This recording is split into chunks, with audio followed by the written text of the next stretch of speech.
Okay, everyone, welcome to another episode of the Wing It Worldwide podcast. This is Scott McKay. And this is Emily McKay. And today, Emily, where are we going? The Gold Coast of Australia. We're going down under.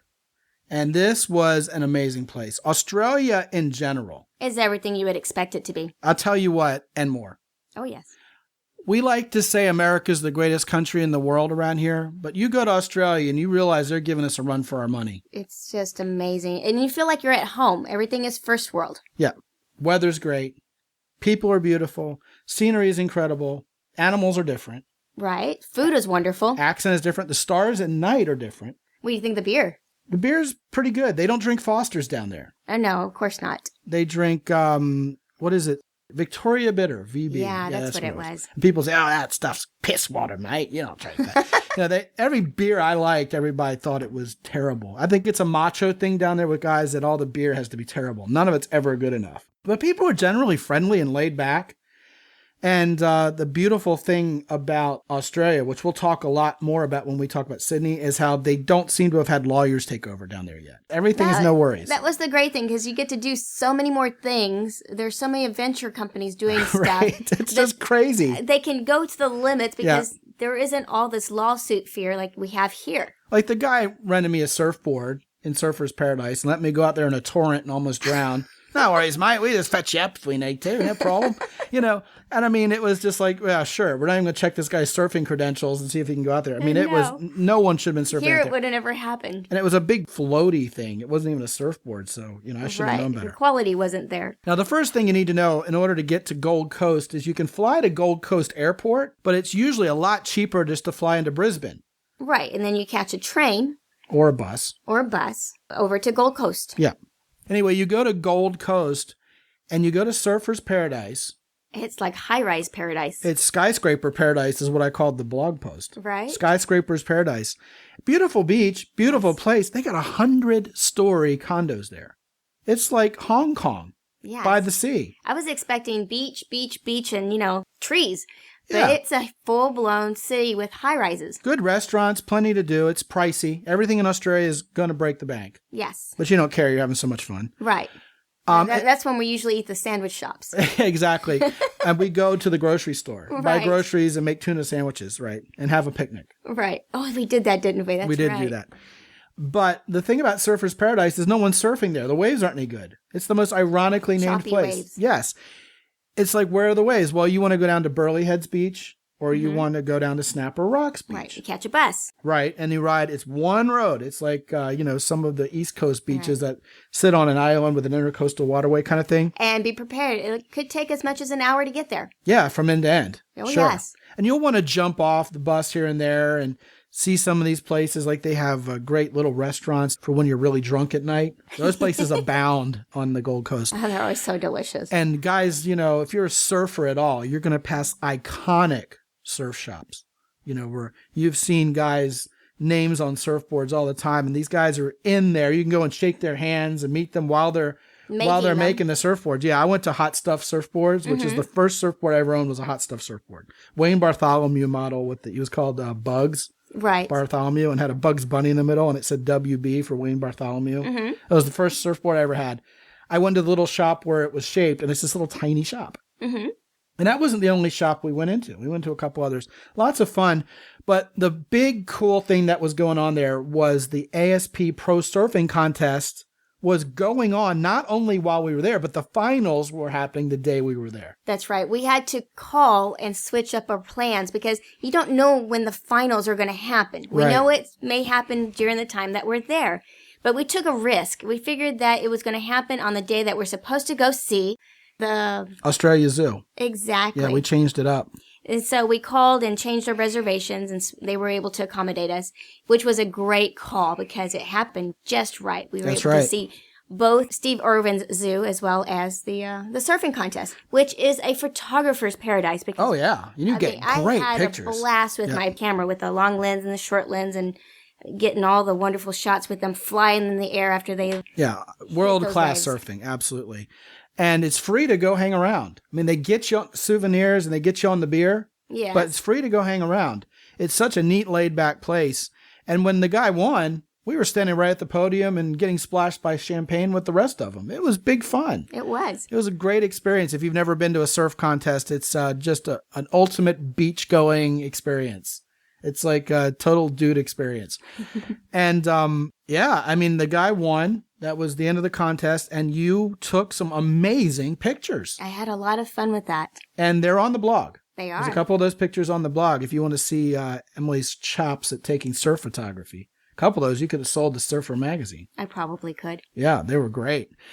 What a great day. And so we got back on the bus, went up to Burley Heads, and these dudes were out there surfing. Mm-hmm. It's like, don't you know there's a pro surfing contest going down there? Oh, but, yeah, we've been there. Yeah, but the waves were so good they didn't care. Right. I know, I could see that. I'd rather be a participant at the lowest level than a spectator at the highest level. Mm-hmm. Just about anything. Right. But yeah, that was really, really great. And they have some great beaches. We took the bus and got off at a few of the beaches where it's just, no one seemed to have been there for the most part because everyone's at the competition. Yeah. And a gorgeous beach with lots of trees and kind of what you would expect a beach to look like. And right across the way, because this beach is really like a C shape, so the whole city goes around it. So you can see where we were staying over in Gold Coast and to take pictures of these high rises that we were right next to. It looks sort of like you're looking across a bay. Yes. But it's really the curvature of the land, and that's where the ocean is. Right. Yeah. But no doubt, from where they were holding the surf contest in Snapper Rocks, you look across and you can see all these high rises. It looks like you're looking at Manhattan. Right. But it's that's amazing. Where we're staying. Yeah, exactly. And from there, you mentioned Steve Irwin Zoo. Yes. I'm a huge Steve Irwin fan. And I'm still in mourning. An hour and a half to get there. Not to mention the time to get from your hotel when they pick you up to the pickup point of the bus. Right. So you're figuring 2 or 2.5 hours to actually make it to the zoo. But they take care of you. They'll shuttle you directly to the zoo and back. They have the Express, the Australia Zoo Express. Right. Right. And they take you directly to the front gates of the zoo. It's a good zoo. You got to hold a koala bear. Oh, no, I love that. I've always wanted to hold a koala bear. That's been something I wanted to do when I went to Australia. Ever since I was a little girl, I saw a show that had that, and I'm like, that was my bucket list. They smell like sweaty eucalyptus. And you have they're to be oily. They are, and you have to hold them a certain way because they're very fragile. Their backs can break. Wow, yeah, right. And I saw you do it, and I was saying, you know what? I have to belly up and get the $40 paid for me too. And cheap. I know. And you didn't want to do it. I didn't feel like I needed to do it, but then I was like, where else are you going to hold a koala bear? Nowhere else. Right. But it's a neat little zoo. It's bigger than I thought it was. It's not a rinky-dink little deal. No. I love that zoo. There's all kinds of animals. I love the elephant habitat because the elephants are so free. Right. They come up to see the audience when they feel like it. And when they don't want to, they just head out to the jungle. They have this amazing amount of space that's behind the trees, and they can go wherever they want. Tons of acreage. So they have their own little jungle back there. And they're up at the front enjoying all the attention, getting bathed and pampered. They're happy elephants. Free roaming kangaroos. Oh, that was so cute. You get having to pet, sex. You get to pet them. See the little babies. Yeah, oh yeah. Tasmanian devils. Oh, that's right. Dingoes, they were there, weren't they? The infamous, or I don't know if they're infamous, but world famous crocodile pits. Right. It's somewhere. From the show. I believe they have a duckbill platypus, but they weren't able to bring. He wasn't ready for viewing. I know, man. We went the entire trip all over Australia and didn't see a platypus once. Nope. We saw like those echidnas. We saw those everywhere. Right. Well, they're nocturnal and they're very skittish around people. So, giving them a nice home that they can be comfortable in. There's our timer. Yeah, there's our timer. It's a challenge for the zoos to be able to do that and not stress out the animal. So there's they can't quite get around that just yet. But, Australia Zoo is worth it. It's kind of like the Steve Irwin worship zone, but it's not oppressive. It's still mostly about the animals. Yes. Love the jacket I got from there. I got an Australia Zoo raincoat. Rain jacket. Yeah, that's really sharp. A gift shop is not overpriced. No, it wasn't. That was the pleasant surprise. But yeah, Gold Coast, I don't think a lot of Americans go there. They go to Sydney and Melbourne, maybe go to Ayers Rock, which we haven't done yet. I think it's mostly a phenomenon reserved for people from Oz. Right. I think most people either head to the Great Barrier Reef Which we did do. Like you said, Yep. Sydney. But the Gold Coast is definitely missed by most people. Should be on your radar screen.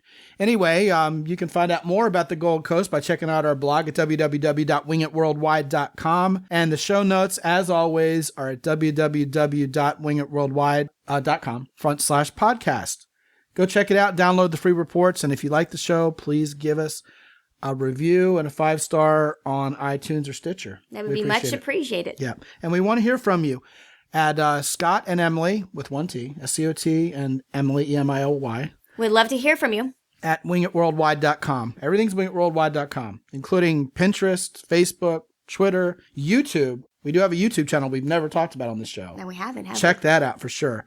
Until we talk to you again real soon, this is Scott McKay. And this is Emily McKay. Be good out there. And have fun.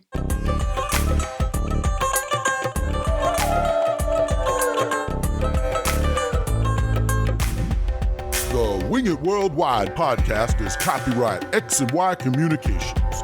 All rights reserved worldwide. Remember, you can go to the show notes page at www.wingitworldwide.com/podcast. There you'll find out much more about all the destinations talked about by Scott and Emily on this show. Remember, if there's anything left out that you wanted to hear, chances are you'll find it there. It's all at www.wingitworldwide.com/podcast. This is Ed Roy Odom speaking for the Wing It Worldwide podcast. Until next time, be good and have fun.